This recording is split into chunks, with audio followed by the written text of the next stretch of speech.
নমস্কার, স্বাগত জানাই বাংলা চ্যানেলে। আমি রূপা মুখার্জি। আজ আপনাদের জন্য নিয়ে এসেছি উৎপত্তির ভিত্তিতে শব্দের বর্গ বিভাগ, অর্থাৎ তৎসম শব্দ, অর্ধ তৎসম শব্দ, তদ্ভব শব্দ, আগন্তুক শব্দ, বিদেশি শব্দ, এই যে প্রকারভেদগুলো আছে তাদের সংজ্ঞা ও কিছু উদাহরণ দিয়ে আমি বোঝানোর চেষ্টা করব আপনাদের। এর জন্য আমি অলরেডি একটা শর্টস আপলোড করে দিয়েছি বেশ কিছু উদাহরণ সহ। আরও একটি শর্টস আপলোড করব এবং কমিউনিটি পোস্টেও আমি ছবি দিয়ে দেবো, যাতে আপনাদের কোনো ধরনের অসুবিধা না হয় আগে এগিয়ে গিয়ে পড়তে।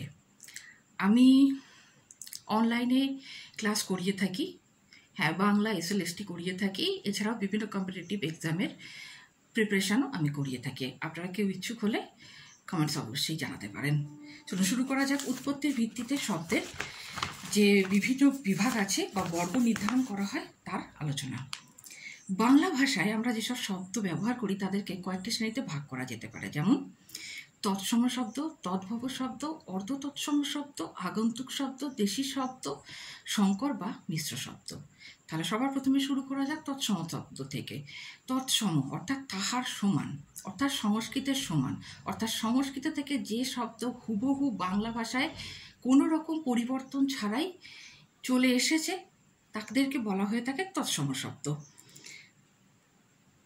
বাংলা ভাষার মূল শব্দ সম্ভারে তৎসম শব্দ ভাষা, শব্দভাণ্ডার, অংশ, সম্পদ, ঐশ্বর্য, মাতা পিতা, চন্দ্র, সূর্য, গ্রহ, অগ্নি, জল, নদী, আকাশ, এই সকল শব্দগুলো আমি কয়েকটা মাত্র উদাহরণ দিলাম আপনাদেরকে মনে রাখার সুবিধার জন্য, চাইলে আপনারা নোট করে নিতে পারেন। তো এই শব্দগুলিকে সচরাচর বলা হয়ে থাকে তৎসম শব্দের আদর্শ উদাহরণ। তাহলে উদাহরণগুলো একবার বলে দিই।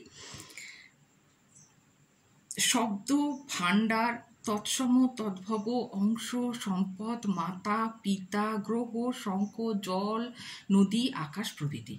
চলুন এবার তাহলে পরবর্তী টপিকে যাওয়া যাক। পরবর্তী টপিক হলো তদ্ভব শব্দ। সংস্কৃত বা মূল আর্য ভাষা থেকে জন্ম লাভ করে প্রাকৃত এবং প্রাকৃত থেকে অপভ্রংশ স্তরের মধ্য দিকে ক্রম পরিবর্তনের ফলে যেসব শব্দের উদ্ভব এবং বাংলা ভাষায় তার স্থান করে নিয়েছে তাদেরকে বলা হয়ে থাকে তদ্ভব শব্দ। তদ্ভব অর্থাৎ তাহার থেকে উদ্ভব যাদের, তাহার অর্থাৎ এখানে সংস্কৃত থেকে উদ্ভব যে সকল শব্দের কিন্তু মূল ভাবটা পরিবর্তন করে বাংলা ভাষায় তাদের স্থান হয়েছে। তো এই শব্দগুলি পরিবর্তিত হয়, যেমন প্রাকৃত ভাষা লোকমুখে আরও পরিবর্তিত হয়ে নব্য ভাষার রূপ নেয়, একে বলে তদ্ভব। যেমন পুত্র, পুত্ত, পুত, কর্ম, কম্ম, কাম, ভনতি, ভনই, ভনে, হস্ত, হত্থ, হাত। এছাড়াও আরও কিছু উদাহরণ আছে। অর্ধ তৎসম শব্দ। কতগুলি তৎসম শব্দ লোকমুখে উচ্চারণের সময় কিছুটা বিকৃত হয়ে যায়। এই রকম বিকৃত তৎসম শব্দকে বলা হয়ে থাকে অর্ধ তৎসম শব্দ। যেমন কৃষ্ণ, কেষ্ট, সত্য, সত্যি, সূর্য, সূর্য বা সূর্যি, ফলাহার থেকে ফলার, বিষ্ণু থেকে বিষ্ণু, বিশ্রী থেকে বিচ্ছিরি, রাত্রি, রাত্রি থেকে রাত্রি প্রভৃতি। চলুন এবার দেখে নেওয়া যাক আগন্তুক শব্দ কাকে বলে, তার উদাহরণ কি।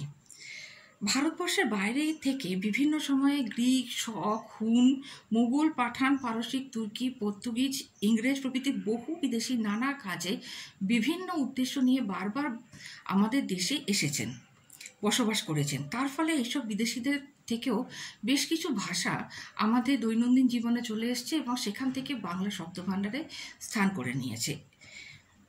এগুলি হলো আগন্তুক শব্দ বা বিদেশি ভাষা। কয়েকটি বিদেশি ভাষার মধ্যে প্রথমেই কার নাম পড়ে, যেমন তুর্কি বিবি, বেগম, দারোগা, পর্তুগিজ আতা, আনারস, পেয়ারা, আলমারি, ওলন্দাজ টেক্কা, ইস্কাবন, হরতন, রুইতন, ইতালীয় company, gadget, park, malaria, Spanish cork, নিগ্রো, ঘেরিলা। ইংরেজির তো অসংখ্য শব্দ আমাদের ভাষায় আমরা ব্যবহার করে থাকি। টেবিল, চেয়ার, বেঞ্চ, অফিস, জজ, ব্যারিস্টার, মাস্টার, অসংখ্য রয়েছে। আচ্ছা, এবার আসি কিছু চীনা শব্দ, যেমন চা, চিনি।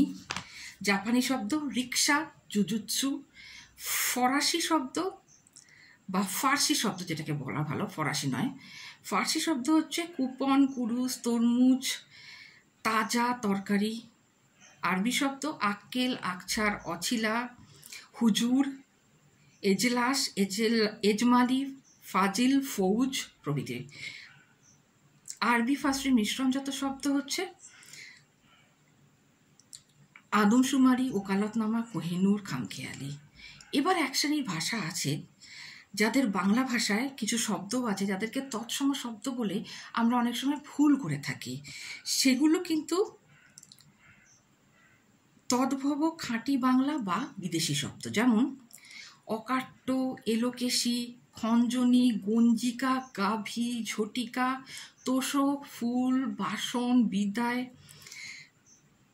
আবার কয়েকটি শব্দ আছে যেগুলো চলিত ভাষার শব্দ বলে ভুল হয়, প্রকৃতপক্ষে কিন্তু সেগুলি তৎসম শব্দ, যেমন কম্বল, গালি, গুড়, গোল, ঘটি, মরিচ, শন, শ্বশুর প্রভৃতি।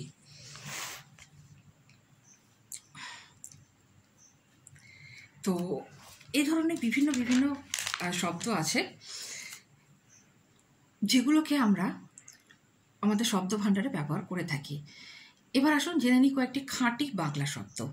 কতগুলি এমন চলিত শব্দ আছে যেগুলো বাংলাকৃত বা তদ্ভির প্রত্যয় যোগে গঠিত হয়েছে, সেগুলি হলো তদ্ভব শব্দ, কারণ এরা তৎসম থেকে উদ্ভব হয়নি। এটিকে তদ্ভব শব্দ বলা যায় না। এদের বলা হয় খাঁটি বাংলা শব্দ, যেমন খড়, ঝানু, ছাল, ঢেউ, চুল, ঝুলি, কুলো, ডাঁসা, ডাগর, ডাঁটা, ঝাঁটা, ঝাল, ঝোল, টোপর, ভাব, মুড়ি, চিংড়ি, কাতলা, থোর, ছোপ। এছাড়াও ভারতের অন্যান্য প্রদেশের ভাষা থেকেও বেশ কিছু শব্দ আমাদের বর্তমান জীবনে চলে এসছে এবং শব্দভাণ্ডারে স্থান করে নিয়েছে। আরেকটি শব্দের কথা না বললেই নয়, সেটি হলো বর্মী শব্দ, যেগুলো খুব প্রচলিত কিছু শব্দ আছে, যেমন লুঙ্গি, ঘুগনি। তো এই ছিল আমাদের শব্দভাণ্ডার সম্পর্কিত, বা বলা যেতে পারে যে উৎপত্তির ভিত্তিতে শব্দের বর্গ নির্ণয় সম্পর্কে সংক্ষিপ্ত আলোচনা। দেখা হচ্ছে পরের ক্লাস। আজকে এই পর্যন্তই। ধন্যবাদ। চ্যানেল সাবস্ক্রাইব করতে ভুলবেন না।